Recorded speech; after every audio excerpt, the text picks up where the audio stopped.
My daughter-in-law looked me straight in the eyes and said, "We heard you bought a penthouse, so we will move in and make peace."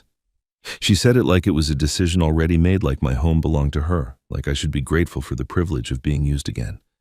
My son stood behind her, silent eyes shifting anywhere but toward mine, as if he already knew the script she had prepared. They smiled as though nothing had ever happened, pretending the months of disrespect were nothing more than dust swept under a rug they expected me to carry for them. But as they stepped inside my penthouse, their smiles cracked, then vanished entirely. They froze. Not because of the view, not because of the size, not because of the luxury, but because of something far more unsettling. Something that told them immediately that everything they thought they controlled, every lie they believed, every advantage they counted on, was gone. In that instant, they realized they had walked into a place built on truth, not manipulation, and that for the first time, the power in this family no longer belonged to them.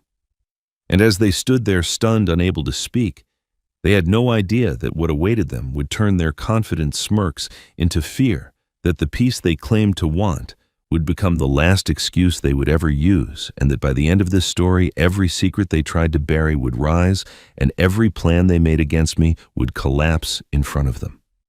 Stay with me, because what happened next is something they never imagined and something they will never forget. My name is Roland Pierce. I am 70 years old, a retired civil engineer who spent 4 decades building bridges and highways across the Northeast. I lost my wife Margaret 2 years ago to cancer, and since then I have lived alone in the penthouse she always dreamed of owning. Sunday mornings used to belong to Margaret. She would stand by the window with her coffee watching the city wake up below, telling me how the light at that hour reminded her of the first apartment we shared when we were young and foolish, and so in love we couldn't see straight. Now I stand in her place holding her photograph instead of her hand, talking to her the way I've done every morning since the funeral. Some people might call that grief. I call it marriage. 43 years doesn't end just because one of us stopped breathing. I set the photograph back on the mantel and picked up the small watering can I keep beside the orchids. Margaret loved orchids. She said they were stubborn flowers, the kind that refused to bloom unless you treated them exactly right. I never had the patience for them when she was alive, but I learned after she was gone. Funny how death teaches you things love never could. The orchids sat in a row along the windowsill, their petals white and delicate, catching the morning light. I watered each one carefully, speaking to them the way Margaret used to, telling them they were beautiful, telling them to keep growing. It was a small ritual, maybe a foolish one, but it kept her close. The doorbell rang just as I finished. I wasn't expecting anyone. My Sundays were quiet, by design, protected hours I spent with Margaret's memory and nothing else. I set down the watering can and walked to the door, my knees protesting the way they always did in the morning. When I opened it, I found my son Daniel standing in the hallway with his wife Vanessa beside him. I hadn't seen them in over 8 months. No calls, no visits, not even a card on my birthday. And now here they were, dressed like they were attending a business meeting, smiling like nothing had ever been wrong. "Dad?" Vanessa said, stepping forward before Daniel could speak. She kissed my cheek, her perfume sharp and expensive. "We heard about the penthouse. We thought it was time to reconnect as a family." I looked at Daniel. He stood slightly behind her, his shoulders hunched, his eyes fixed somewhere around my collarbone. He wouldn't meet my gaze. That told me everything I needed to know about whose idea this visit really was.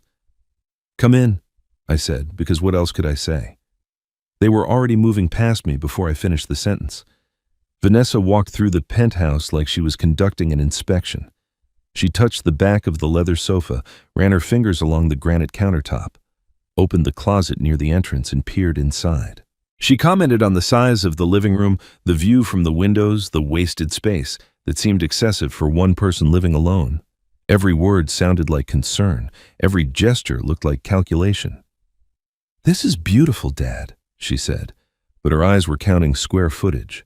Daniel lingered near the door, hands in his pockets, saying nothing. I remembered when he was a boy, how he used to run to me when I came home from work, how he would sit on my lap and ask me to explain how bridges stayed up. That boy was gone now, replaced by this silent stranger who couldn't even look his own father in the eye. "Margaret would have loved this place," Vanessa continued, pausing in front of the orchids. "Such a shame she never got to see it." I felt my jaw tighten. Margaret didn't just love this place. This place was her dream. The penthouse I bought 3 months after she died using the savings we'd built together over a lifetime, fulfilling the promise I made when she was too weak to leave her hospital bed. She had asked me to buy it anyway to live in it for both of us, and I had. Vanessa turned to face me, and for a moment her mask slipped just enough for me to see something hungry underneath. Then she smiled, warm and bright and completely false. "So, Dad," she said, tilting her head like a cat studying a bird, "which room will be ours?" The question hung in the air like smoke from a fire I hadn't seen coming. Which room will be ours? Not a request, not even a real question. It was a statement dressed in politeness, and we both knew it. I didn't answer right away. Instead, I walked to the window where Margaret used to stand with her morning coffee, where she would have stood if she had lived long enough to see this view. The city stretched out below, glass and steel, and thousands of lives moving through streets she would never walk again. I kept my back to Vanessa while I gathered my thoughts, while I reminded myself that anger was a luxury I couldn't afford. Not yet. Not until I understood exactly what I was dealing with. "Margaret dreamed of this view for 30 years, I said quietly. "Did you know that—" Vanessa made a sound that might have been interest or might have been impatience. I continued anyway. "When we were first married, we lived in a tiny apartment on the Lower East Side.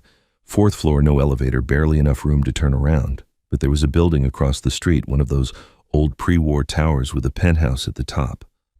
Margaret used to look up at it every morning and tell me that someday we would live in a place like that. Somewhere with light. Somewhere with a view that made you feel like you were floating above the world." I turned to face them. Daniel had moved to the couch, sitting on the edge like he was ready to flee at any moment. Vanessa stood near the bookshelf, her arms crossed, her expression carefully neutral. "We never got that apartment," I continued. "Life happened, kids happened, Daniel happened. We bought a house in the suburbs because that's what you did back then. Margaret never complained. She said the dream could wait." I paused, feeling the old grief rise in my chest. "Then she got sick. Stage 4. The doctors gave her 6 months, and she lasted almost 8 because she was stubborn that way. During those last weeks when she could barely sit up in her hospital bed, she made me promise to buy the penthouse anyway. She said she wanted me to live in her dream even if she couldn't." The room was silent. Even Vanessa had stopped her restless movement, though I couldn't tell if she was moved or simply calculating her next approach. "I bought this place 3 months after she died," I said. "I promised her, and I kept my promise. That's what marriage means to me." Vanessa's expression shifted, something hard flickering behind her eyes. "That's a lovely story, Dad. Really. But let's be practical here." She gestured around the room with one manicured hand.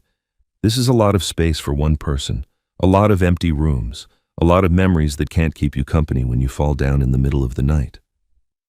Daniel flinched at that. I noticed, even if Vanessa didn't.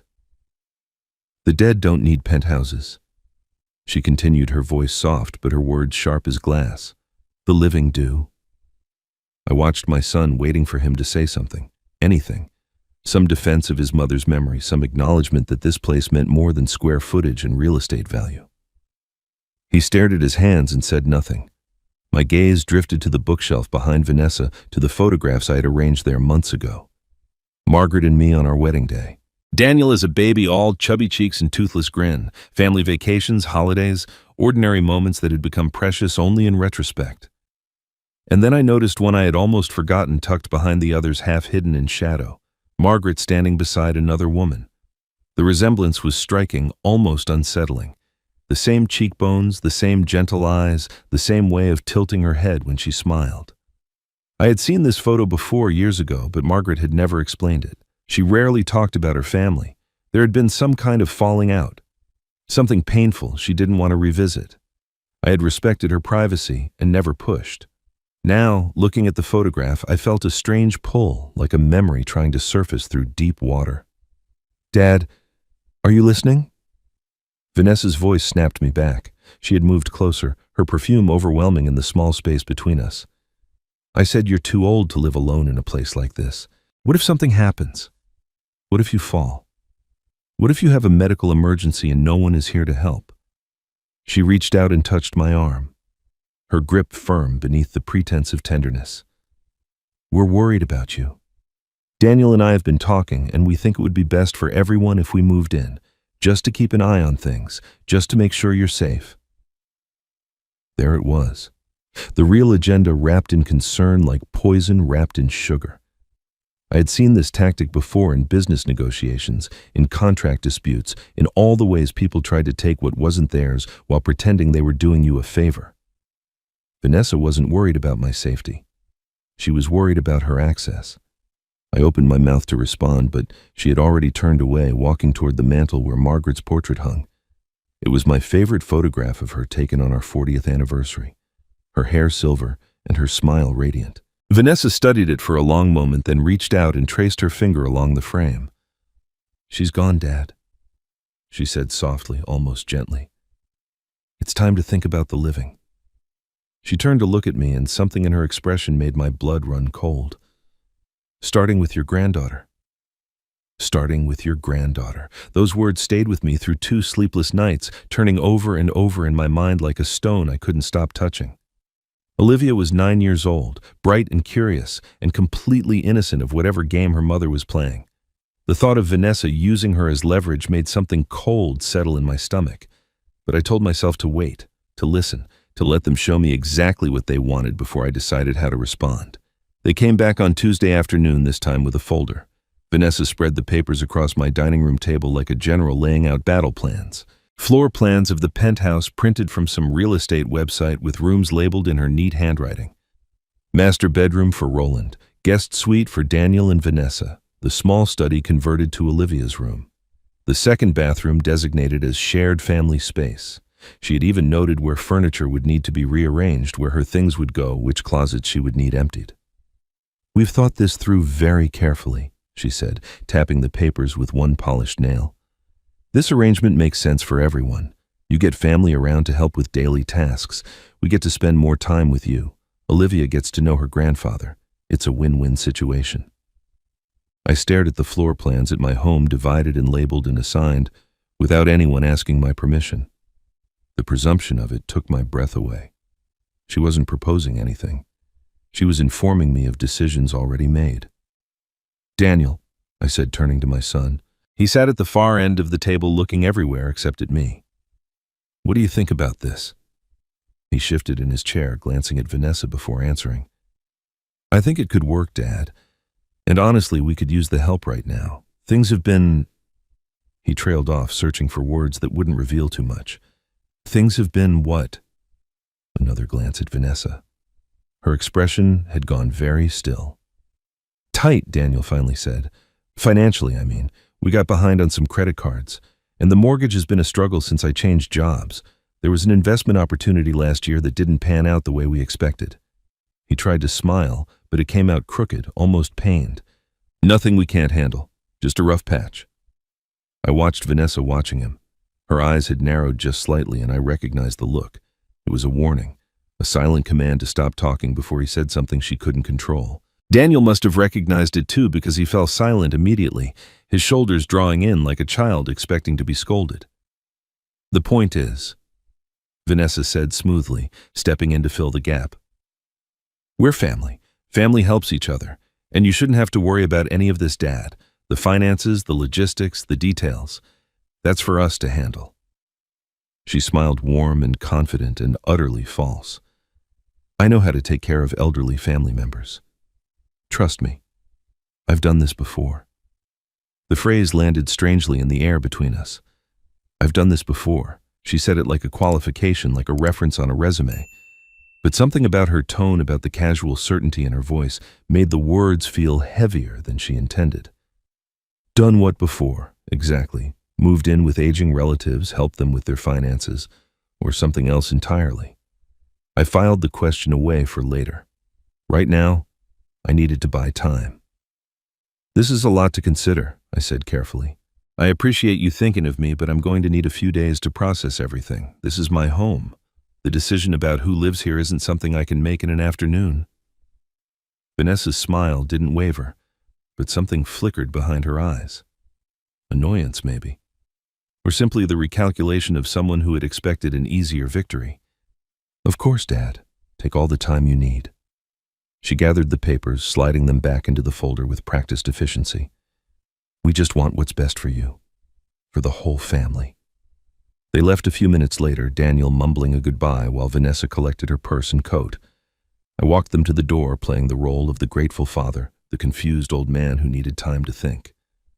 But as they stepped into the hallway, I heard Vanessa whisper something to Daniel. Her voice was low, meant only for him, but the acoustics of the corridor carried the words back to me with perfect clarity. He'll come around. They always do. They always do. Not he will, they, plural. How many other elderly family members had she handled? How many other confused old men had she guided toward decisions that served her interests? The question burned in my mind, demanding answers I didn't yet have. Vanessa turned back, one hand on the elevator button, her smile bright and harmless. Oh, and Dad, I almost forgot to mention. She paused, letting the moment stretch. Olivia already picked her room. She's been talking about living with Grandpa for weeks, drawing pictures of it, making plans. Her head tilted, her expression soft with manufactured warmth. You wouldn't want to disappoint her, would you? You wouldn't want to disappoint her, would you? The question echoed through the empty penthouse long after they had gone. I stood at the window watching the sun set over the city, watching the lights come on in 1,000 windows below, and I thought about my granddaughter, Olivia with her mother's dark hair and her father's gentle eyes. Olivia who still believed the world was a place where people said what they meant and meant what they said.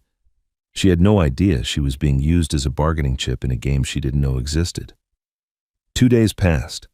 I slept poorly, ate less, and spent hours sitting in Margaret's chair trying to think my way through the maze Vanessa had constructed around me. Then on Thursday evening, my phone rang with a video call. Olivia's face filled the screen before I could prepare myself. Grandpa? Her voice was pure joy, uncomplicated and bright. Mommy said I could call you. She said you might have good news about the room. My heart contracted. She was so happy. So completely, innocently happy about something that had never been real, a promise made without my knowledge or consent. Hi, sweetheart. I managed, forcing warmth into my voice. It's so good to see you. I drew you a picture. She held up a crayon drawing the colors, bright and chaotic. See, that's the penthouse, and that's my room. I made the walls purple because purple is my favorite. Mommy said I could paint them if you say yes. She bounced in her seat, practically vibrating with excitement. Can I paint them, Grandpa? Can I? I looked at the drawing, at the crooked purple rectangle she had labeled Olivia's room in wobbly letters, and something inside me cracked. This wasn't fair. None of this was fair. She was 9 years old, and she had been told a story that might never come true, and when it didn't, she would blame me. Vanessa had made certain of that. We'll see, sweetheart, I said carefully. There's still a lot to figure out. But Mommy said it's almost decided. Olivia's face clouded with the first hint of doubt. She said you just need a little more time to get used to the idea. She said you're lonely and we're going to help you not be lonely anymore. Lonely. The word stung more than it should have. Was that how Vanessa had framed this to her daughter, poor lonely Grandpa, rattling around in his big empty penthouse desperate for company? The manipulation was so elegant it almost impressed me. Mommy teaches me about money all the time, Olivia continued, her mood brightening again as children's moods do. She says someday we'll have a big house just like yours, Grandpa. She says smart people know how to get nice things. I felt my smile freeze. Smart people know how to get nice things. It sounded like a lesson, something repeated and reinforced until it became truth. What else was Vanessa teaching her? That's nice, sweetheart, I said, keeping my voice neutral. And Mommy has a plan. Olivia's eyes went wide with the importance of sharing a secret. She calls it the family plan. She says, when we move in with you, everything is going to be better. She says, Olivia, honey, let me talk to Grandpa for a minute. Vanessa's voice came from somewhere off-screen, smooth and interrupting. A moment later, she appeared behind Olivia, her hands settling on the girl's shoulders, her smile perfectly calibrated. Sorry about that, Dad. You know how kids are. They hear bits and pieces and make up their own stories. She laughed lightly, but her eyes were watchful, assessing. Olivia, why don't you go finish your homework? I'll let you say goodbye in a minute. But I wasn't done telling Grandpa about homework first. The words were gentle, but the grip on Olivia's shoulders tightened just enough to communicate something the camera couldn't quite capture. Go on. Olivia's face fell, but she obeyed, disappearing from the frame with a mumbled, "Bye, Grandpa." I heard a door close somewhere in the background. Vanessa's smile widened once we were alone. She's so excited about this arrangement. I hope you're not thinking of disappointing her. Children remember these things, you know. They remember who kept their promises and who didn't. She ended the call before I could respond, her face vanishing from the screen, leaving me staring at my own reflection in the darkened glass. I sat motionless for a long time, the phone heavy in my hand. Mommy's plan, the family plan. Smart people know how to get nice things. The phrases circled in my mind like vultures waiting for something to die. I had dismissed them as childish repetition, the meaningless echoes of adult conversation filtered through a 9-year-old's understanding. But what if they weren't meaningless? What if Olivia had repeated exactly what she had been taught? My phone buzzed with a text message. I looked down, expecting another photo from Olivia, another piece of the pressure campaign Vanessa was constructing. Instead, I saw a name I hadn't expected: Samuel Briggs, my attorney. A man I trusted with my most important documents, a man who had helped Margaret and me plan our estate over 2 decades of careful, methodical work. The message was brief. "Roland, we need to talk. I found something concerning about your estate documents. Can you come to my office tomorrow? This shouldn't wait." I read the words 3 times, feeling the temperature in the room drop with each repetition. Something concerning.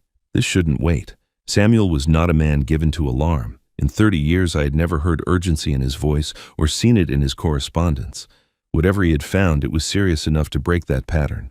I looked up from my phone to the photograph of Margaret on the mantel, her face frozen in that moment of 40th anniversary happiness. Then I looked at the spot where Vanessa had stood 2 days ago, tracing her finger along the frame, talking about the living and the dead. And for the first time, I saw her clearly. Not as a difficult daughter-in-law, not as a woman with boundary issues or an aggressive personality. I saw her as something far more dangerous, something that had been hiding in plain sight for years. A predator wearing a family mask patient and calculating, waiting for the right moment to strike. Samuel Briggs had been my attorney for 30 years. In all that time, I had never seen him look the way he looked when I walked into his office the next morning. His face was drawn, his usual calm replaced by something that resembled controlled alarm. He stood when I entered, shook my hand with both of his, and gestured toward the chair across from his desk without any of the small talk that usually preceded our meetings. "Thank you for coming so quickly," he said, settling back into his seat. "I wish this were a social visit." "Your message didn't sound like a social visit." He nodded, reaching for a manila folder on his desk. "It's not. Roland, I need to show you something, and I need you to stay calm when you see it. Can you do that for me?" The question itself was alarming. Samuel had guided me through contract disputes, property negotiations, and the most painful legal work of my life when Margaret was dying. He had never asked me to stay calm before showing me a document. Whatever was in that folder, it was bad. "Show me," I said. He opened the folder and slid a single sheet of paper across the desk. I recognized the format immediately. A durable power of attorney form, the kind that grants someone the legal authority to manage another person's finances and make decisions on their behalf.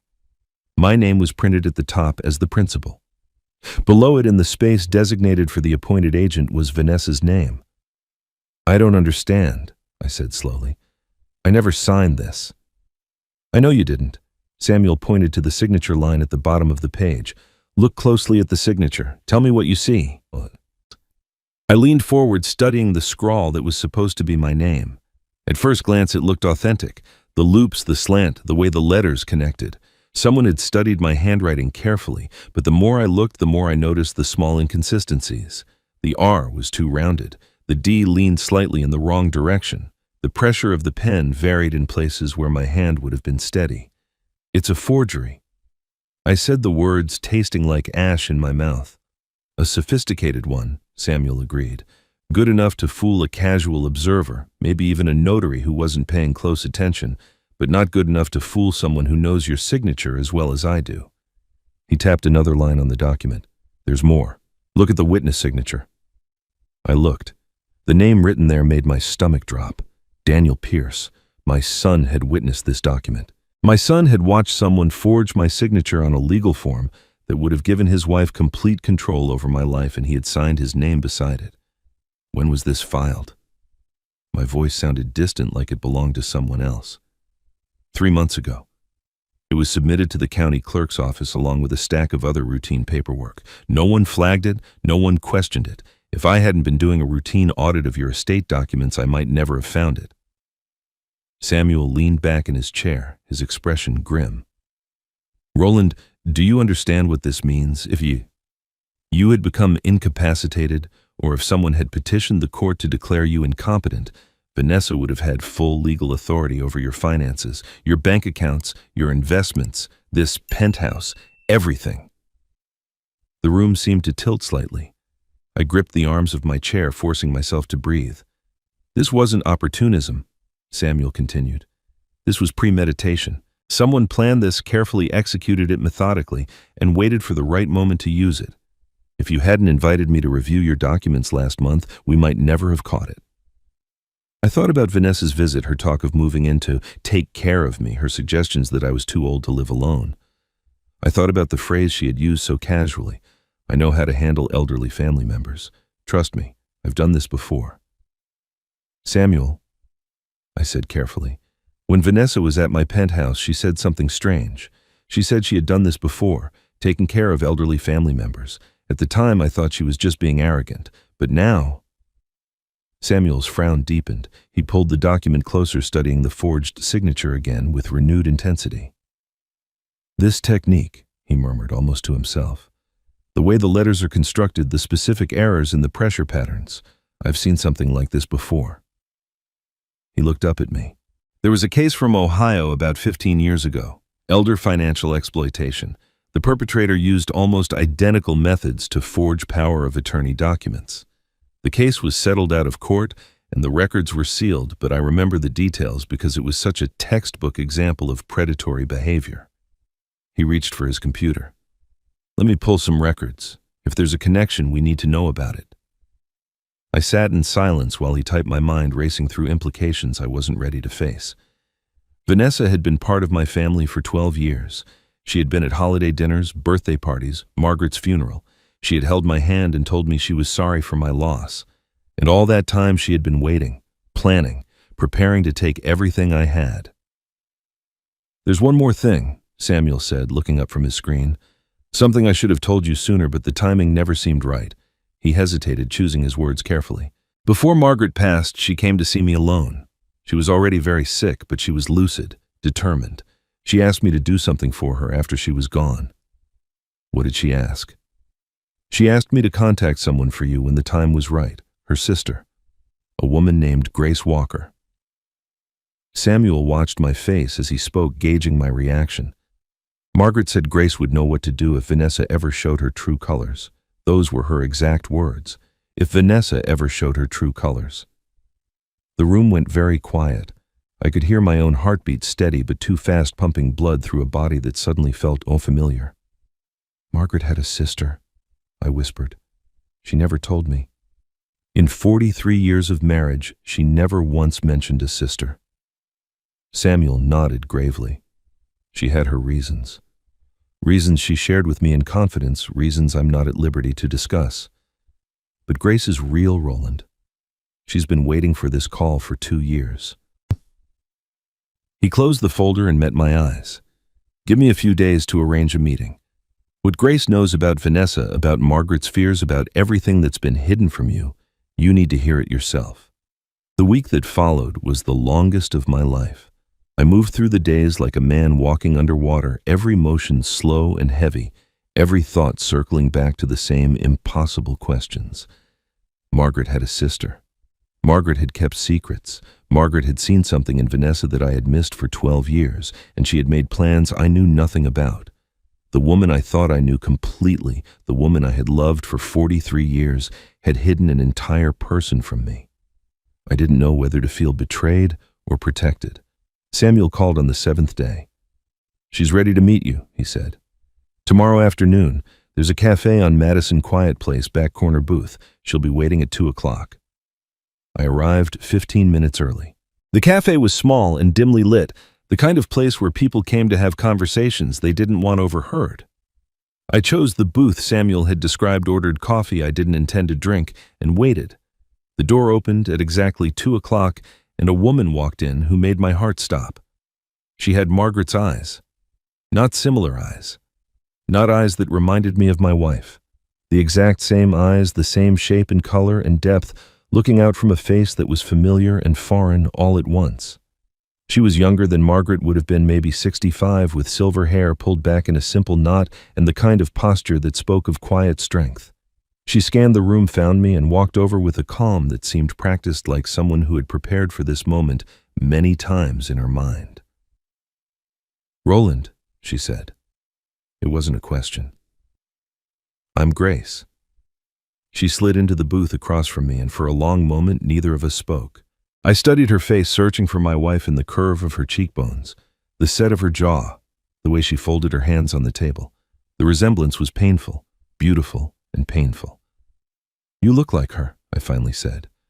"We were sisters." Grace's voice was steady, but I caught the slight tremor beneath. 3 years apart. People used to think we were twins when we were young.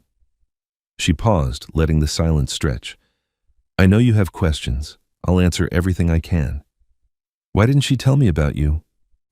Grace sighed, something old and heavy passing across her face. "Because we weren't speaking, hadn't been for 20 years. Our parents died within a year of each other, and there was a dispute about the estate, money, property, the usual poison that tears families apart." She shook her head slowly. "We said things we couldn't take back, made accusations we couldn't forgive. By the time we realized how stupid it all was, too much time had passed. Pride is a terrible thing, Roland. It makes cowards of us all." I thought about the photograph I had found on my bookshelf, Margaret standing beside a woman who looked just like her. A photograph she had kept but never explained. A silence she had maintained for our entire marriage. "But she reached out to you," I said, "before she died. 6 months before the end." Grace's eyes grew distant, remembering. "She called me out of nowhere. I almost didn't answer. I saw her name on the screen, and my first instinct was to let it go to voicemail to protect myself from whatever old wound she wanted to reopen." She smiled, sad and small. "Thank God I didn't. She told me she was dying. She apologized for everything, for the silence, for the wasted years, and then she asked me for something I couldn't refuse." "What did she ask?" Grace met my eyes directly. "She asked me to watch over you after she was gone, especially to watch Vanessa. She said she didn't trust her, that something about her had always felt wrong, but she couldn't prove anything. She was too sick to investigate herself, too tired to fight, so she asked me to be her eyes when she couldn't see anymore." The words settled over me like a weight. Margaret had known. Even dying, even fading, she had seen what I had been blind to for years. "I've been watching ever since," Grace continued, quietly, from a distance. "I started going to the same church as Vanessa, shopping at the same grocery stores, learning her patterns, her habits, the way she talked to people when she thought no one important was listening." She paused. "I know that sounds strange, maybe even obsessive, but Margaret asked me to wait until you needed help, and I didn't want to interfere before then. You had your grief, you had your own process. I didn't think it was my place to insert myself into your life until the moment was right. And now Samuel tells me there's a forged power of attorney with your name on it. Now Vanessa is pushing to move into your home. Now the moment is right." Grace leaned forward, her expression sharpening. "Roland, Margaret always told me the penthouse was just the tip of the iceberg. She planned for everything. She set up protections you don't even know about yet. She just didn't live long enough to tell you herself." I felt something shift in my chest, a strange mixture of grief and gratitude. Even from beyond the grave, Margaret was still trying to protect me, still fighting battles I couldn't see. "There's something else," Grace said, her voice dropping lower. "Something I've been waiting 2 years to tell you." She reached into her purse and pulled out her phone, setting it on the table between us. "At Margaret's funeral, while you were receiving condolences near the casket, a woman approached me. She didn't know who I was. She thought I was just another mourner, a stranger she could talk to without consequence." My throat tightened. "Vanessa." Grace nodded. "She started a conversation, asked me questions about the family, about Margaret's finances, about what she might have left behind. She was fishing for information, testing how much an outsider might know. Grace's jaw hardened. But I wasn't a stranger, and I wasn't unprepared. I had my phone recording in my pocket the entire time. She tapped the screen, and I saw a file saved with a date from 2 years ago, the date of Margaret's funeral. What she said to me that day, Grace continued, her eyes locked on mine, will change everything you think you know about her. Are you ready to hear it? Are you ready to hear it? The question hung between us, heavy with the weight of everything that was about to change. I looked at the phone on the table at the file dated the day we buried my wife, and I realized that ready was beside the point. Some truths don't wait for readiness. They simply arrive, and you either face them or you don't. Play it, I said.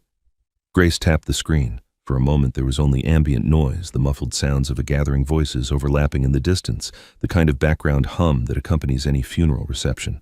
Then Vanessa's voice emerged clear and unmistakable, and the cafe around me seemed to fade away. Such a beautiful service, Vanessa was saying, her tone warm and sympathetic. Were you close to Margaret? Grace's voice responded carefully neutral.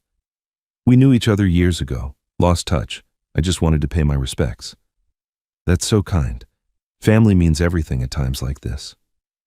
A pause, then Vanessa's voice dropped slightly, becoming more confidential. I'm her daughter-in-law, married to her son Daniel. We've been trying to support Roland through all this, but honestly, it's been difficult. The man is so stubborn. Margaret left him everything you know. The savings, the investments, and now this penthouse he bought after she died. A fortune, really. And he just sits on it. I felt my hands begin to tremble. The coffee cup in front of me rattled slightly against the saucer. That old man is sitting on a fortune he doesn't deserve. Vanessa continued, her voice hardening with something that sounded almost like contempt. Margaret was always soft on him. Let him make all the decisions, control all the money. She should have planned better. Someone who actually knows how to use money should have it. People like him just waste it until they die. The words hit me like physical blows. That old man doesn't deserve, waste it until they die. She was talking about me as though I were already gone, as though my life was merely an inconvenient delay in her plans. The casual cruelty of it was worse than any direct insult could have been. This wasn't anger or frustration. This was calculation. This was someone who had already written me off as an obstacle to be removed. The whole situation is just so unfair. Vanessa's recorded voice went on. Daniel and I work so hard and we're barely getting by. Meanwhile, Roland has more money than he could spend in 3 lifetimes, and he won't share a penny of it. He talks about honoring Margaret's memory, but what about honoring her family? What about taking care of the people who are still alive? Grace tapped the screen again, and the recording stopped. The cafe sounds rushed back in the clink of cups, the murmur of other conversations, the ordinary noises of a world that had no idea what I was going through. I'm sorry, Grace said quietly. I know that was hard to hear. I couldn't speak. My throat had closed around something sharp and bitter, a feeling I couldn't name. Betrayal, yes. Anger, certainly. But underneath it all was something worse, a sick realization that I had welcomed this woman into my home, into my family for 12 years.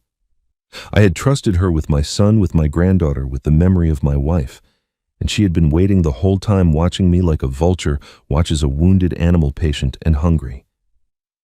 The way she talked, Grace continued, her voice steady but her eyes watchful on my face. The calculated questions she asked about assets and inheritance, it didn't sound like someone venting frustration. It sounded rehearsed, practiced, like she had done this exact routine before with other people at other funerals. She paused, letting the implication settle. That's when I knew I needed to dig deeper. Margaret asked me to watch Vanessa, but watching wasn't going to be enough, so I hired a private investigator. I looked up. You what? I hired someone to look into her background, her history before she married Daniel, where she came from, who she was, whether there were any patterns. Grace reached into her purse and withdrew a manila folder thick with documents. She set it on the table between us, her hand resting on the cover as though she were reluctant to let go. It took months. Vanessa has been very careful about covering her tracks. She changed her name when she got married, moved states, built a completely new identity. But my investigator is thorough. He found things she thought were buried forever. The folder sat there like a bomb waiting to detonate. I stared at it, knowing that whatever was inside would change everything, that there would be no going back once I opened it. What did he find? Grace slid the folder toward me, her expression grave. Court records from Ohio, 15 years ago. A civil case that was settled out of court and sealed, but the original filings are still accessible if you know where to look. She met my eyes, and I saw something in her gaze that might have been pity or might have been warning. Roland Vanessa has done this before. The same pattern, the same techniques. An elderly man with money, a forged power of attorney, a family torn apart by manipulation. She paused, and when she spoke again, her voice was barely above a whisper. And last time someone died. Last time someone died. Grace's words followed me home like a shadow I couldn't outrun. I sat in my car outside the Penthouse for nearly an hour, the manila folder unopened on the passenger seat, unable to make myself go inside. The building that had once represented Margaret's dream now felt like a fortress under siege, its walls holding secrets I was only beginning to understand. When I finally climbed out and took the elevator up, the silence of the apartment pressed against me like a physical weight. I didn't open the folder that night. I wasn't ready. Instead, I went to the small desk in the corner of the bedroom where I kept important papers, the place where Samuel had stored the documents Margaret left behind. Among them was an envelope I had never opened, cream-colored, and sealed with her careful hand, my name written across the front, in the handwriting I knew better than my own. She had given it to Samuel 3 weeks before she died, with instructions that I should read it when the time was right. For 2 years I had told myself the time wasn't right, that I wasn't ready, that the grief was still too fresh. Now I understood that I had been waiting for this moment without knowing it. I carried the envelope to Margaret's chair by the window, the place where she used to sit in the evenings, watching the city lights come on one by one. I turned on the small lamp beside it, settled into the cushion that still held the faint shape of her body, and broke the seal. Her handwriting filled the page, familiar and intimate, the same script that had written me love notes and grocery lists and birthday cards for 4 decades. But there was something different about these words. They were written by a woman who knew she was dying, who was trying to reach across the boundary of death to protect someone she would soon leave behind. My dearest Roland, the letter began, and I had to stop already, my throat tightening around the sound of her voice in my head. If you're reading this, something has happened with Vanessa. I don't know what form it will take, but I know it will come. I've watched her for years, Roland. The way she looks at our home, our savings, our life together. It's not love. It's not even greed exactly. It's calculation, cold and patient and utterly without conscience. I couldn't prove it. I had no evidence, nothing I could point to and say, look, here is the danger. But I felt it in my bones, the way you feel a storm coming before the clouds appear. She is waiting for something, and whatever it is, it will not be good for you. I read the words twice, 3 times, feeling the truth of them settle into my chest. Margaret had seen. Even through the fog of illness, even while her body was failing her, she had seen what I had been blind to for over a decade. I've tried to prepare, the letter continued. I've asked Grace to watch over you after I'm gone. I know you'll be surprised to learn about her. I'm sorry I kept her from you. Our estrangement was my shame, and I didn't want it to become yours. But she is good, Roland. She is loyal, and she will help you when the time comes. I've also asked Samuel to protect the assets, to make sure the legal safeguards are in place. He knows what to do. The next paragraph made my breath catch. But most importantly, my love, protect Olivia. That child has your kindness in her. I see it every time she laughs, every time she asks questions about the world, every time she looks at you with those trusting eyes. Don't let Vanessa poison it. Don't let her turn that little girl into what she is. Whatever else happens, whatever Vanessa takes or tries to take, save Olivia. She deserves better than the future her mother is planning for her. Tears were falling now, sliding down my cheeks and dropping onto the paper. I didn't wipe them away. They felt like the only honest thing I had left. Everything you need is in my room at the Penthouse, the letter concluded. I've prepared more than you know. Grace will help you understand when the time comes. Trust her, trust Samuel, and trust yourself, Roland. You are stronger than you think. You have always been stronger than you think. The last line was written slightly apart from the rest, as though she had added it later, perhaps in a different moment of clarity. I love you. I have always loved you, and I will be watching over you even when you can't see me. I pressed the letter to my chest and sat in her chair until the sky outside turned from black to gray. At some point I must have slept, because I woke to morning light and the stiffness of a body that had been still too long. The letter was still in my hands. Margaret's words still echoing in my mind. I looked up at her photograph on the mantel, at the face I had loved for more than half my life, and I spoke to her the way I had every morning since she died. I'll honor your wishes, my love, every single one. But this time the words were not just ritual, they were promise, they were oath, they were the foundation of everything I was about to do. I picked up my phone and called Grace. She answered on the second ring as though she had been waiting. Tell me everything about Ohio, I said. I need to know exactly who I'm dealing with. Grace came to the Penthouse the next morning. She carried a briefcase I hadn't seen before. Leather and worn at the corners, the kind that held documents meant to be kept rather than discarded. We sat at my dining room table, the same table where Vanessa had spread her floor plans just days ago, and Grace opened the briefcase with the careful precision of someone about to perform surgery. My investigator spent 4 months on this, she said, laying out papers in neat rows. Vanessa has been very thorough about erasing her past, but no one erases everything. There are always traces if you know where to look. The first document was a marriage certificate from Ohio dated 2007. The bride's name was listed as Vanessa Hartwell. The groom was Charles Hartwell, age 68. I did the math quickly. Vanessa would have been 23 at the time, 35 years younger than her husband. Charles Hartwell was a retired manufacturing executive, Grace explained. Widowed, no children, worth approximately $4 million. He met Vanessa at a community event for seniors. She was volunteering, if you can believe it, helping with meals, organizing activities. Everyone thought she was so caring, so devoted to the elderly. I looked at the photograph clipped to the marriage certificate. Vanessa's face was younger but unmistakable, the same sharp features, the same calculated smile. Charles Hartwell stood beside her, a frail-looking man with kind eyes and the slightly bewildered expression of someone who couldn't believe his luck. Within 18 months of the marriage, Vanessa had complete control of his finances, Grace continued. Power of attorney, joint accounts, her name added to all his properties. Charles's neighbors said he seemed confused in those final months, forgetful, not quite himself. Some of them suspected she was giving him something, but no one could prove it. My stomach turned. What happened to him? Grace's expression darkened. He died in his sleep, 3 years after the wedding. The death certificate said heart failure, which is convenient because it's almost impossible to dispute. But his family didn't believe it. His sister and his nephew filed a civil lawsuit against Vanessa within weeks of the funeral. She slid another document toward me, a legal filing thick with accusations. Elder financial exploitation, undue influence, fraud, forgery. The language was dense and technical, but the meaning was clear.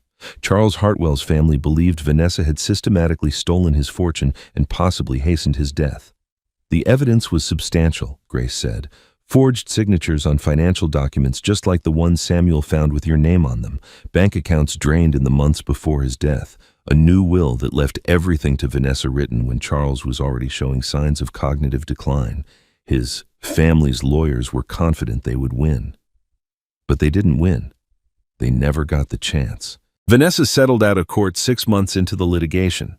She paid Charles's family approximately $200,000, a fraction of what she had taken. In exchange, the case was sealed and everyone signed non-disclosure agreements. Grace's voice was flat factual, but I could hear the anger underneath. She walked away with most of his money and a clean record, no criminal charges, no public accountability, just a sealed file that was supposed to stay buried forever. I stared at the documents spread across my table, the paper trail of a life I had never known existed. The woman who had sat in my home, who had kissed my cheek and called me dad, who had given birth to my granddaughter, was not who she claimed to be. She was something else entirely, something that hunted. After the settlement, she disappeared, Grace continued. Changed her name back to her mother's maiden name, moved to New York, built a completely new identity with no connection to Ohio or Charles Hartwell. She paused, pulling out one final document. 18 months later, she showed up at a charity gala in Manhattan, one of those events designed to connect young professionals with established families. Networking opportunities, they called it. A chance to meet people with resources and influence. I knew what was coming before she said it. That's where she met Daniel. Your son attended that gala representing your engineering firm. He was young, successful, from a family with money. Exactly her type. Grace met my eyes. She wasn't looking for love, Roland. She was looking for her next target. The room seemed to contract around me. I thought about Daniel at 28, earnest and trusting, proud of the family business, and eager to make connections. I thought about Vanessa approaching him at that gala, charming and beautiful and so very interested in his life, his family, his future. He never stood a chance. None of us did. Margaret found out somehow, I said slowly, the pieces finally falling into place. That's why she reached out to you. That's why she made all those preparations. She knew. Grace nodded. She never told me exactly how she discovered it. Maybe she hired her own investigator, maybe she stumbled onto something by accident. But yes, she knew, and she spent her final months trying to protect you from something she couldn't stop directly. I sat in silence, letting the truth wash over me. My wife had died carrying this burden, knowing that a predator lived inside our family, unable to expose her without tearing apart our son's life. She had done what she could, put safeguards in place, reached out to a sister she hadn't spoken to in 20 years. All of it from a hospital bed while cancer consumed her body. When I finally spoke, my voice was steady but cold, colder than I had ever heard it. She's not just greedy. She's a professional. And my son married her without knowing any of this. The days that followed were filled with planning. Grace and I met twice more, going over the documents, discussing strategy, preparing for what would come next. Samuel joined us for the second meeting, his legal mind turning the evidence into a framework we could use. But through all of it, one thought kept circling in my mind like a vulture that wouldn't land. Olivia. Whatever we did to Vanessa, whatever justice we pursued, my granddaughter would be caught in the middle. She was 9 years old, and her world was about to collapse. My phone rang on the fourth evening, and Olivia's face appeared on the screen before I could prepare myself. She was bouncing with excitement, her dark hair flying around her face, words tumbling out faster than I could follow. Grandpa? Grandpa, guess what Mommy says? We might move really soon. She says the penthouse is almost ready for us. I forced a smile, my chest tightening. Is that so, sweetheart? Yes, and Mommy says when you go to heaven we'll live there forever and ever. She said it so brightly, so innocently, like she was describing a vacation rather than my death.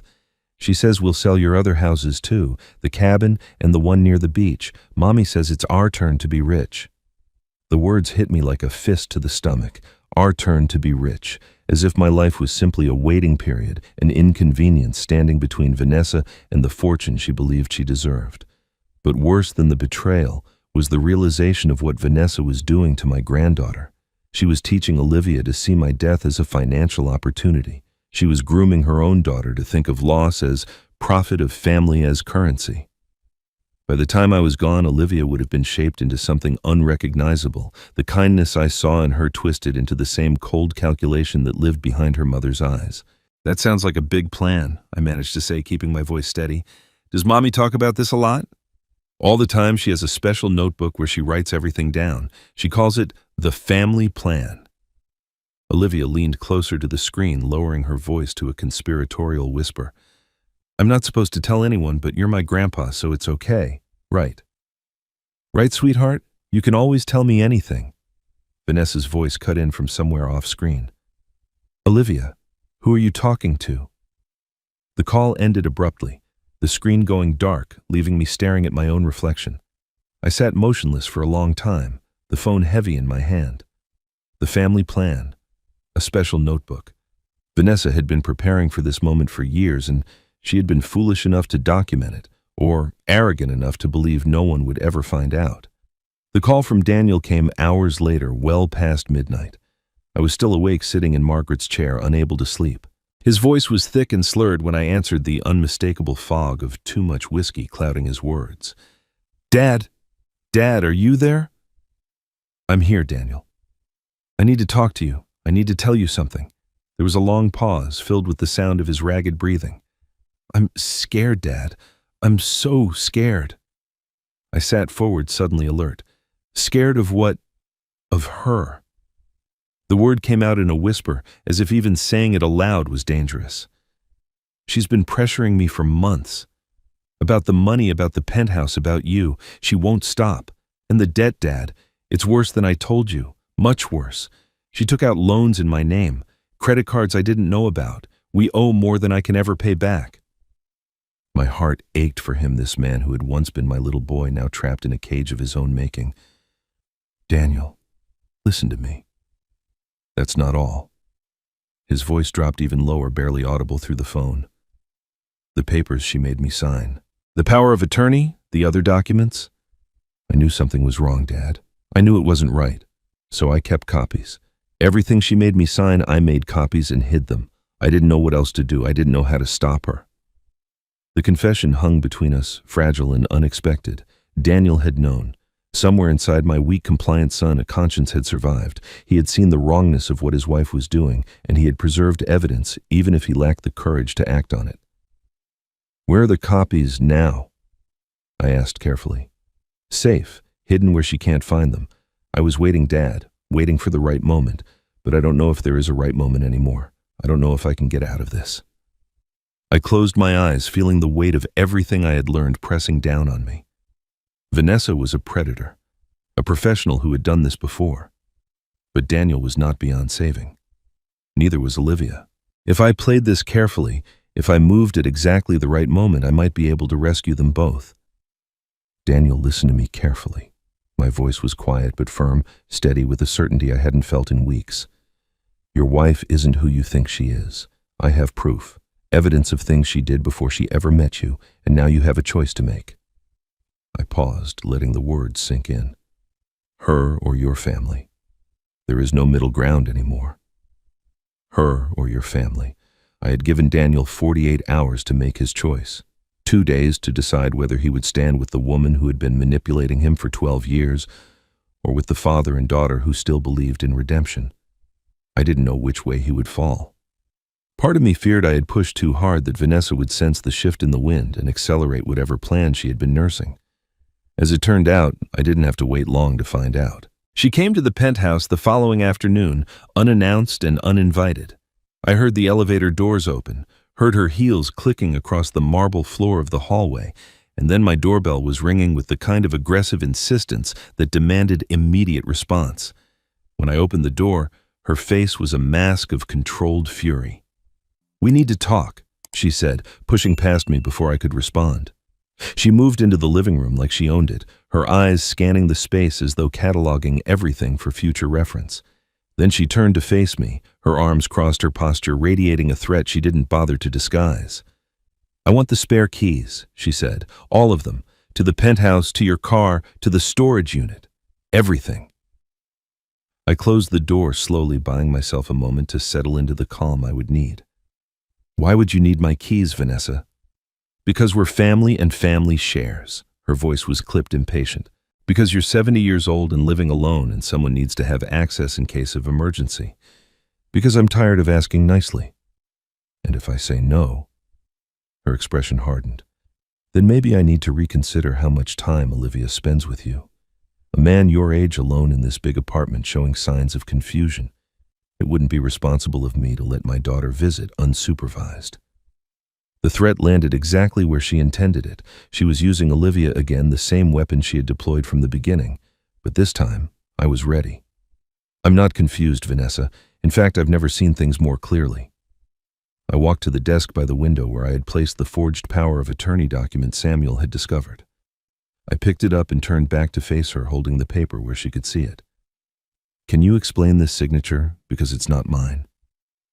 The change in her face was subtle but unmistakable. A flicker of surprise, quickly suppressed. A brief tightening around the eyes. Then the mask slammed back into place and she tilted her head as though examining something mildly curious.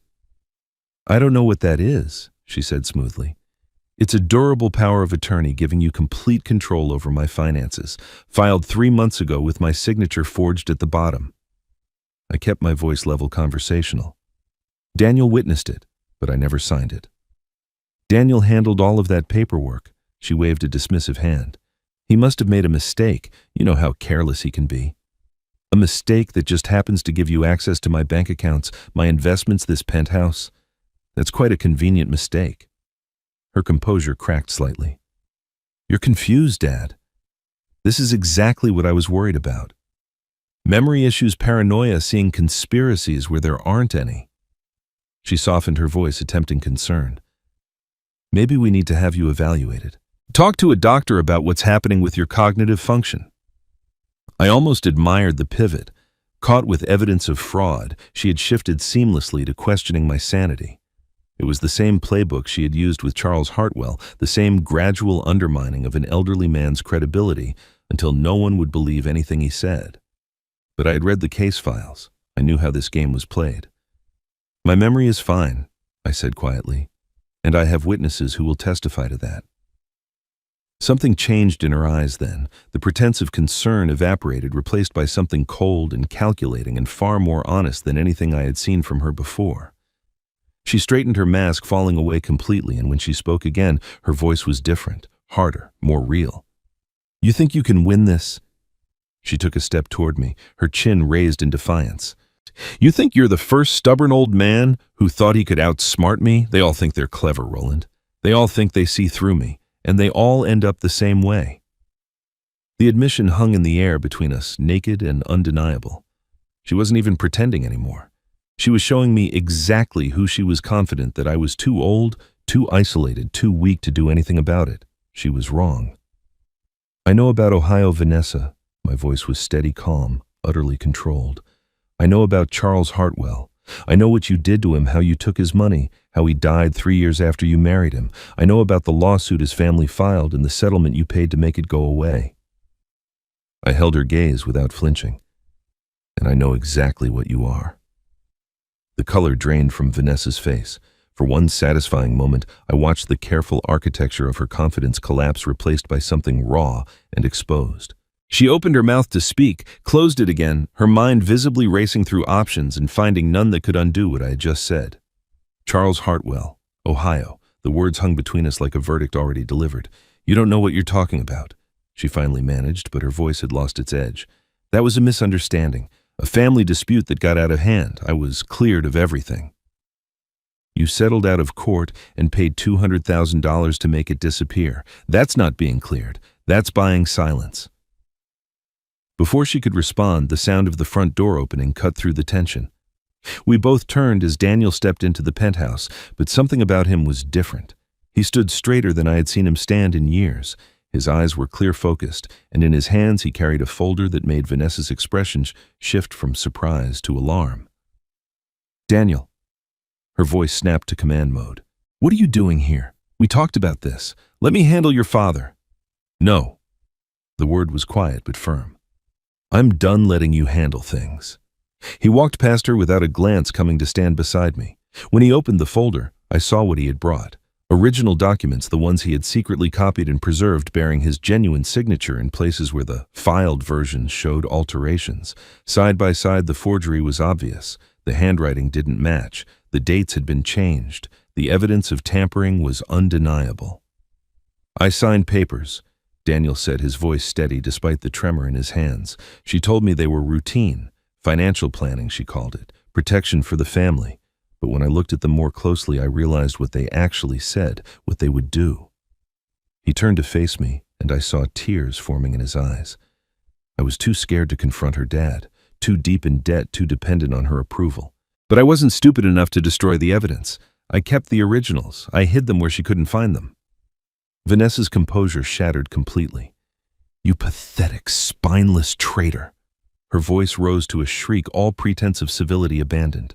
After everything I've done for you, I made you Daniel. I took a weak, directionless boy and turned him into someone who mattered.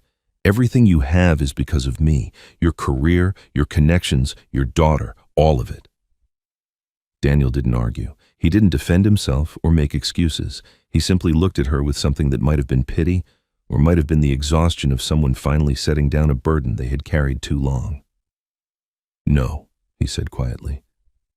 Everything I have I got by betraying my father, by standing silent while you manipulated him, by letting you use Olivia as a weapon. He shook his head slowly. I'm done, Vanessa. I'm done being afraid of you." Something broke in her then. The calculated predator I had glimpsed moments ago gave way to something more primal, more desperate. She lunged toward Daniel, reaching for the folder, her fingers clawing at the documents that represented her undoing. "Give me those. You have no idea what you're doing. You'll ruin everything." I stepped between them, catching her wrist before she could grab the papers. Her strength surprised me, fueled by panic and rage, but I held firm. Up close, I could see the wildness in her eyes, the absolute terror of someone watching their carefully constructed world collapse. "Let go of me." She twisted against my grip, her voice rising to a scream. "You can't do this. I'll destroy both of you. I'll take Olivia and you'll never see her again. I'll tell everyone you're senile, that Daniel is mentally unstable, that you've both been conspiring against me." "You can try," I said calmly, "but I don't think anyone will believe you." I released her wrist and she stumbled backward, nearly falling, catching herself against the edge of the sofa. Her hair had come loose from its careful arrangement. Her makeup was smeared where tears of fury had begun to fall. She looked nothing like the polished woman who had walked into my penthouse demanding keys. She looked exactly like what she was, a cornered animal, dangerous but trapped. Daniel handed me the folder and I held it carefully, feeling the weight of evidence that would change everything. But this wasn't the end. There was one more piece of the puzzle, one more revelation that would seal Vanessa's fate completely. "This is forgery," I said, my voice measured and clear. "Fraud, attempted elder financial exploitation, crimes that carry serious penalties, especially given your history in Ohio." I watched her face as each word landed. "But there's one more thing you haven't seen. Something Margaret left behind." Vanessa's eyes widened. For the first time, I saw genuine fear there, the fear of someone who realizes they have underestimated their opponent completely. "Follow me," I said, and turned toward Margaret's room. We never made it to Margaret's room on our own. Before I had taken 3 steps, a small voice cut through the tension like a beam of light breaking through storm clouds. "Grandpa, Grandpa!" Olivia came running down the hallway, her eyes wide with excitement, her dark hair bouncing against her shoulders. I hadn't even known she was in the penthouse. Vanessa must have brought her along, perhaps planning to use her as leverage once again. But something had happened while the adults were consumed with their confrontation. Something that changed everything. "Grandpa, I found Grandma's secret." She grabbed my hand, tugging with the insistent strength of a child who has discovered something wonderful. "She left us a treasure. Come see, come see." Vanessa's face went pale. "Olivia, what are you talking about? What did you find?" But Olivia ignored her mother completely, pulling me toward the room at the end of the hall. Margaret's room. The one space in the penthouse that I had kept exactly as she would have wanted it. The one room Vanessa had never been allowed to enter. I had made that boundary clear from the day I moved in, and for once Vanessa had respected it. Perhaps she sensed that pushing too hard on that particular door would have revealed too much too soon. Olivia led me inside, and I saw immediately what had happened. A painting on the far wall, one of Margaret's favorites, hung crooked on its hook. Behind it, a section of the wall had swung open on hidden hinges, revealing a small safe built into the structure itself. I had lived in this penthouse for 2 years without knowing it existed. Margaret had kept her secrets well. "I was talking to Grandma," Olivia explained, pointing to the photograph of Margaret on the dresser. "I told her about the fighting. I asked her to help make everyone stop being angry." She looked up at me with those trusting eyes. "And then I bumped the picture on the wall by accident and it moved and I found the treasure." "Do you think Grandma heard me, Grandpa? Do you think she showed me where to look?" My throat tightened. "I think she did, sweetheart. I think she's been watching over us the whole time." Vanessa pushed into the room behind us, Daniel following close, her eyes fixed on the open safe with an expression of dawning horror. "What is that? What's in there?" I approached the safe slowly, my heart pounding. Inside, arranged with Margaret's characteristic precision, were several items: a USB drive in a small plastic case, a thick envelope marked with legal stamps that I recognized as official trust documents, a smaller envelope addressed to Olivia in Margaret's handwriting with instructions written below, "To be opened on your 18th birthday, not before." And finally, a manila folder with a label that made my breath catch: Phase 2, for Grace's eyes only. I took out the USB drive, first turning it over in my hands. Margaret had prepared this. She had known this moment would come, had anticipated it with the same careful planning she brought to everything she did. Even dying, even fading, she had been building a fortress to protect the people she loved. "There's a laptop in the study," Daniel said quietly. "We can play whatever's on that drive." We gathered in the study, all of us, even Vanessa, who seemed unable to tear herself away from the unfolding disaster. I inserted the USB drive and clicked on the single video file it contained.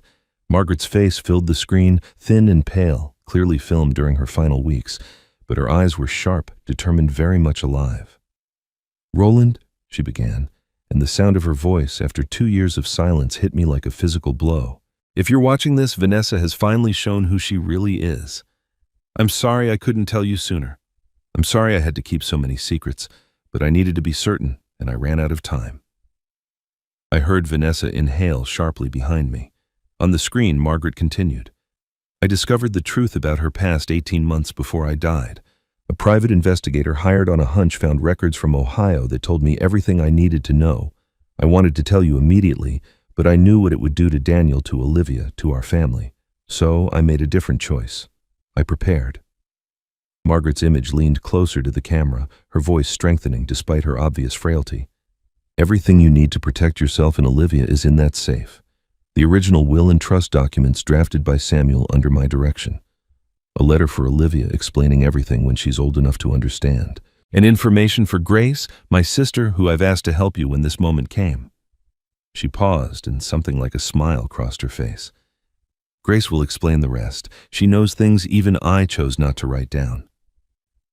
The video continued for several more minutes, Margaret explaining legal provisions, offering advice, telling me she loved me. But I was already reaching for the trust documents, already scanning the pages with growing amazement. The penthouse was not mine to give away. It never had been. Margaret had placed it in an irrevocable trust the month before she died, with Olivia named as the sole beneficiary upon reaching age 18.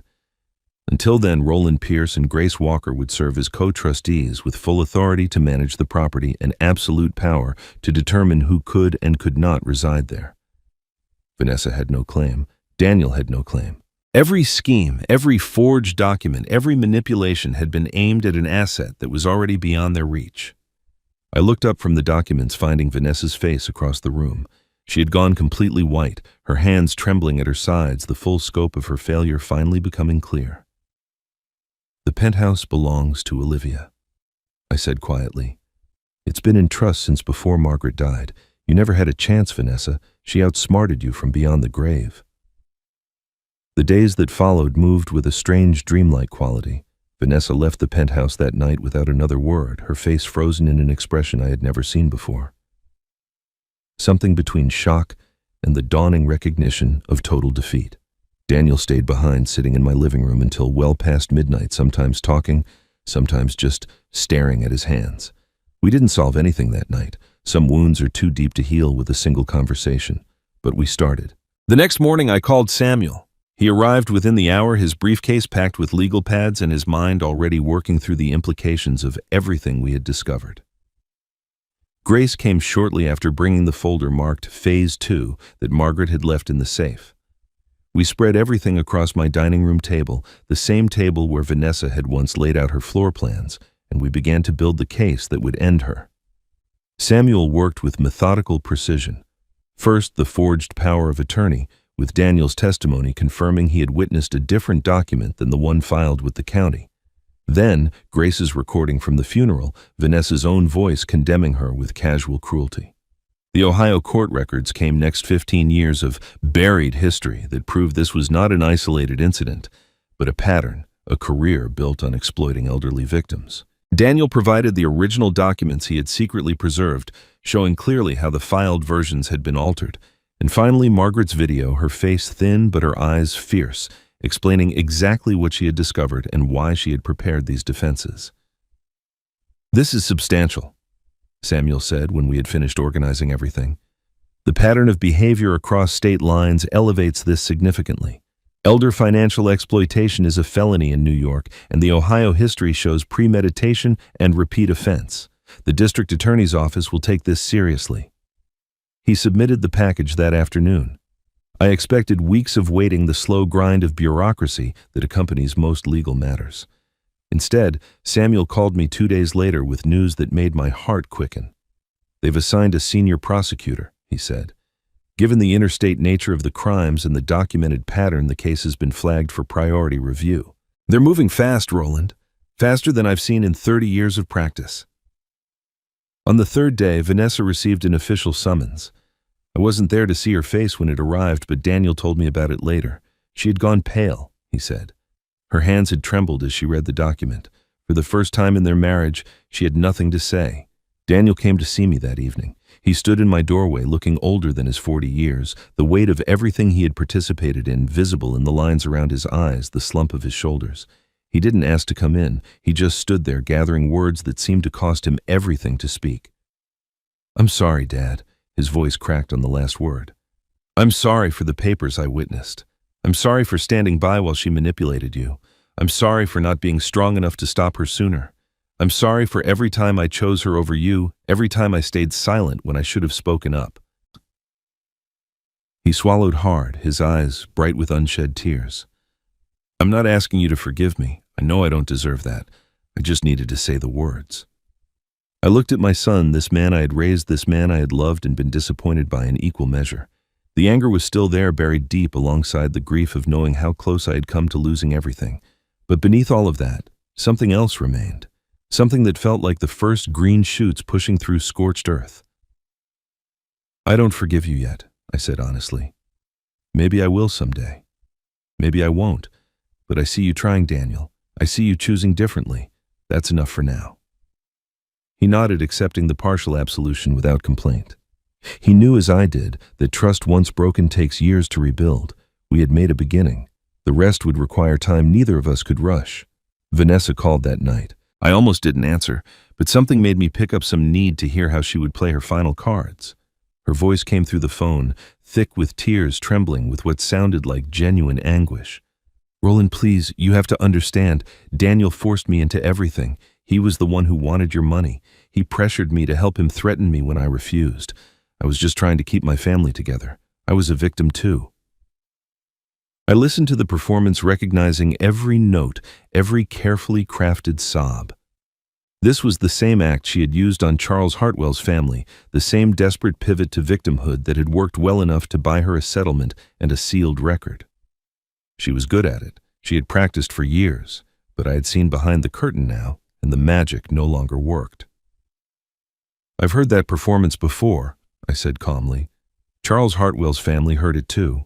The difference is, they didn't have a recording of you bragging about what you planned to do. They didn't have your husband ready to testify against you, and they didn't have a dead woman's video explaining exactly who you are." Silence on the other end. Not the silence of someone gathering arguments, but the silence of someone who has finally run out of moves. "Goodbye, Vanessa." I hung up before she could respond and set the phone down with a steadiness that surprised me. It was over. Not the legal process, which would grind on for months, but the battle itself. She had lost, and she knew it, and nothing she could say or do would change the outcome now. Grace arrived the next morning, the Phase 2 folder tucked under her arm. She had read through its contents the night before, following Margaret's instructions that only she should review it first. Now she sat across from me at the kitchen table, her expression unreadable, the folder resting between us like a door waiting to be opened.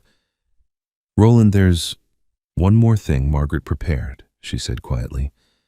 "Something I don't think even you expected." "What do you mean?" Grace opened the folder, spreading its contents across the table.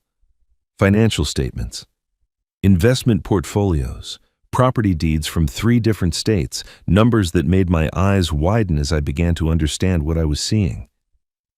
"The penthouse was never the real prize," Grace said, a small smile playing at the corners of her mouth. "It was the bait. Margaret knew Vanessa would fixate on it, knew it would become the center of her schemes. So she made it visible, prominent, impossible to ignore." She tapped the documents in front of me. Meanwhile, she built something else entirely, something Vanessa never knew existed. I stared at the papers at the scale of what Margaret had quietly assembled over decades of careful planning. "Wait until you see what she actually left Olivia." The documents spread across my table told a story I had never known existed. Margaret, practical, careful. Margaret had been building something extraordinary for decades, and she had done it so quietly that even I, her husband of 43 years, had no idea of its scope. Grace walked me through the portfolio piece by piece. Investment accounts opened 30 years ago, funded with small amounts that grew steadily through compound interest and shrewd market timing. Municipal bonds purchased when interest rates were high, now worth 3 times their original value. Real estate holdings in 2 other states, modest properties bought during market downturns and rented out through a management company I had never heard of. Stock positions in blue-chip companies, dividend reinvestment plans that had been accumulating shares for longer than Daniel had been alive. Margaret started this before you were married, Grace explained. Our parents left us each a small inheritance when they died. I spent mine. Margaret invested hers and never touched it again. She added to it whenever she could, a little here, a little there, always careful, always patient. I stared at the numbers, struggling to comprehend what I was seeing. The Penthouse, the asset Vanessa had spent years scheming to acquire, was worth approximately $2 million, a substantial sum by any measure, but the hidden trust Grace was showing me, the invisible empire Margaret had built in silence, was worth over $8 million. She never told me, I said, my voice barely above a whisper. She never told anyone except Samuel and me. That was the point. Grace leaned forward, her eyes bright with something that looked like admiration. Margaret understood something most people never learn. Visible wealth attracts predators. The penthouse, the comfortable retirement, the lifestyle you two lived together, all of that was real, but also served another purpose. It was the shiny object, the obvious target. Anyone who wanted to exploit you would focus on what they could see. The strategy became clear in my mind, elegant in its simplicity. Margaret had created a decoy without even realizing she would need one. When Vanessa entered our lives, when she began her slow, patient campaign to position herself for inheritance, she had fixed her attention on the assets she could observe. The penthouse, the savings accounts, the investments she knew about from family conversations. She had built her entire scheme around capturing those visible prizes, never suspecting that the real fortune existed in a parallel world she couldn't access. The trust is structured with multiple layers of protection, Grace continued. Samuel and I are co-trustees along with you. No single person can access the funds without agreement from the others. The beneficiary is Olivia, and only Olivia, with distributions beginning when she turns 25. Until then, the money remains untouchable, except for approved educational and medical expenses. I thought about Vanessa, about her years of manipulation, her forged documents, her careful cultivation of my son's weakness. She had invested more than a decade of her life in this scheme, had married a man she didn't love, had raised a child as a strategic asset. All of it aimed at a penthouse worth $2 million, while $8 million sat in accounts she would never see, protected by trusts she could never break, managed by people she had never known existed. She wasted everything, I said slowly. Her time, her energy, her entire life's work, all of it for nothing. Grace nodded. Margaret wanted it that way. She told me once near the end that the best revenge against a thief is to let them steal an empty box while the real treasure sits somewhere else entirely. Vanessa got exactly what Margaret planned for her to get. Nothing. The following days brought a cascade of consequences. Samuel informed Vanessa's attorney of the trust's existence, providing documentation that made clear the futility of any legal challenge. The penthouse was irrevocably designated for Olivia. The hidden portfolio was beyond any claim Vanessa could make. Even the forged power of attorney, had it succeeded, would have given her control over accounts that contained a fraction of the family's true wealth. Every path she might have taken led to the same destination, an empty room with no exit. I wasn't present when Vanessa received the news, but Samuel described the conversation to me later. Her attorney had called her into his office, laid out the documents Grace had provided, and explained in precise legal terms that there was nothing left to fight for. The assets she had targeted didn't exist in any form she could access. The schemes she had built, the manipulations she had executed, the years she had invested, all of it had been aimed at a mirage. She had reportedly sat in silence for a long time, staring at papers that represented the complete collapse of everything she had worked for. Then, according to her attorney, she had asked a single question: "What do I have left?" The answer came in a series of formal notifications delivered over the next 48 hours. Daniel's divorce filing arrived first, citing irreconcilable differences and requesting full custody of Olivia pending investigation of her mother's fitness as a parent. The petition included references to the forged documents, the Ohio history, and the pattern of manipulation that had characterized their entire marriage. Vanessa would have 30 days to vacate the family residence, a house that had been purchased with money from my accounts, money she had assumed would eventually be hers. The district attorney's summons arrived the same day, a formal request for her appearance to discuss matters related to the Ohio case and the New York charges pending against her. The pattern of elder financial exploitation, documented across 2 states and spanning 15 years, had caught the attention of prosecutors who specialized in exactly this kind of predatory behavior. She would not be facing a civil settlement this time. She would be facing criminal charges. I learned about these developments through Samuel, who received updates from colleagues involved in the case. He called me on the 5th day after the revelations, his voice carrying a satisfaction I rarely heard from him. "Her attorney just contacted me," he said. "He wanted to know if there was any possibility of negotiation, any way to reduce the charges in exchange for cooperation. I told him what the district attorney told me." Samuel paused, and I could almost hear him smiling through the phone. "Mrs. Pierce, your husband has filed for divorce. You have 30 days to vacate the family residence, and the district attorney would like to discuss the Ohio matter at your earliest convenience." 1 month passed, then 2. The legal machinery ground forward with its own relentless momentum, and I watched from a distance as the life Vanessa had built collapsed piece by piece. The charges came first: forgery in the 2nd degree, attempted grand larceny, elder financial exploitation. Each count carried its own weight, its own potential consequences, and together they painted a picture that no amount of tears or performances could erase. The Ohio case had been reopened as well, prosecutors there coordinating with their New York counterparts to establish the pattern of predatory behavior that spanned 15 years and 2 states. Vanessa's attorney negotiated where he could, but there was little room to maneuver. The evidence was overwhelming. The witnesses were credible. And this time, there would be no quiet settlement, no sealed records, no convenient disappearance into a new identity. She had lost everything. Her marriage dissolved in a divorce that Daniel pursued with unexpected determination. Her reputation shattered by court filings that became public record. Her freedom to scheme constrained by legal supervision that would follow her for years. The predator who had walked into my penthouse demanding keys now faced a future defined by consequences she had never imagined possible. I took no pleasure in her suffering, but I felt no guilt about it either. Some prices must be paid. Daniel moved into a small apartment across town, a modest place with secondhand furniture and bare walls that he was slowly learning to call home. He saw Olivia every weekend, supervised at first by a court-appointed monitor, then gradually with more independence as he proved himself capable of putting his daughter's needs before his own. He had started therapy, confronting the patterns of weakness and avoidance that had made him vulnerable to Vanessa's manipulation. He had found a job, nothing glamorous, just honest work that paid enough to cover rent and left him tired in a way that felt earned rather than depleted. And he had stopped drinking one day at a time, building a sobriety that was still fragile but growing stronger. We talked every weekend now, my son and I. Not long conversations, not yet. The trust between us remained thin, easily strained. But we were trying. We were both trying. And sometimes when he laughed at something Olivia said or asked my advice about a problem at work, I caught glimpses of the boy he used to be, of the boy who might still be there underneath all the damage. Olivia spent most weekends at the Penthouse with me. Children are resilient in ways adults forget, their hearts capable of healing from wounds that would scar us forever.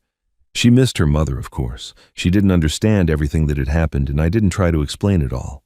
There would be time for that later, when she was older, when the letter Margaret had left for her 18th birthday could finally be opened. For now, I simply loved her.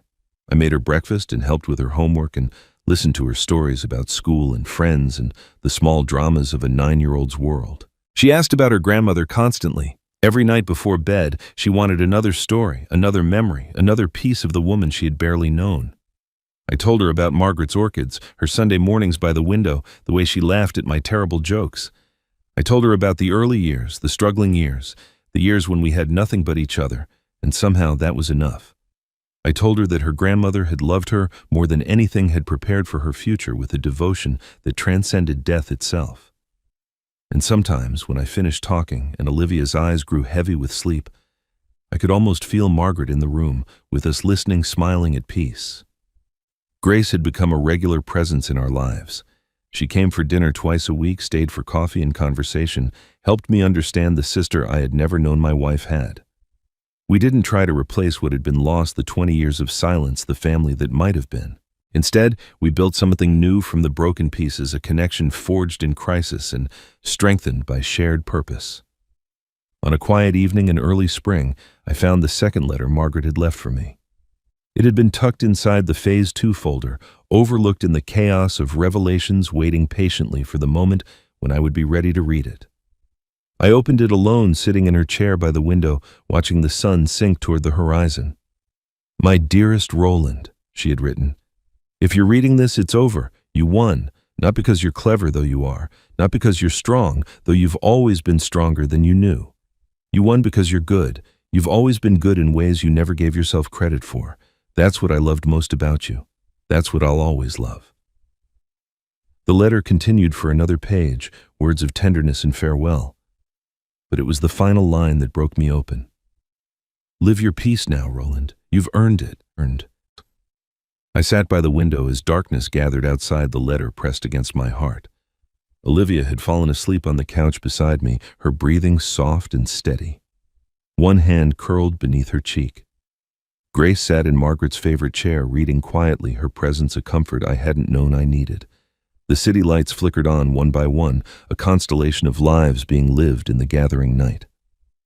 I looked at Margaret's photograph on the mantel, at the face I had loved for more than half my life, and I whispered words I knew she could hear. "We did it, my love. She's safe. They're all safe." Outside, the world continued its turning indifferent to the small victories and quiet redemptions taking place in a penthouse high above the streets. But inside these walls, something precious had been preserved. Margaret's dream, my promise, Olivia's future. For the first time in years, I felt something I had forgotten existed: peace. Every story of betrayal carries within it the seeds of something greater. Roland Pierce did not seek revenge. He sought protection, he sought truth, and in the end he found something far more valuable than justice. He found peace. Margaret's love reached beyond the grave to shield the people she cherished most. Her careful planning, her quiet preparations, her faith in the goodness of the man she married. All of it came together in a moment when it mattered most. She could not stop Vanessa herself, but she built a fortress that no predator could breach. That is the power of love that refuses to surrender even to death. Daniel's journey reminds us that redemption is always possible for those willing to do the hard work of change. He was weak, yes. He made terrible choices. But when the moment came, he chose his father over his fear. He chose truth over comfort. And in doing so, he began the long road back to the man he was always meant to be. As for Olivia, she will grow up surrounded by people who love her genuinely, who will teach her that family is not about what you can take, but about what you choose to give. If this story moved you, I would love to hear your thoughts. What would you have done in Roland's place? Could you have forgiven Daniel? Share your answers in the comments below. And if you enjoyed this journey, please subscribe for more stories of justice, redemption, and the quiet strength that carries us through our darkest hours.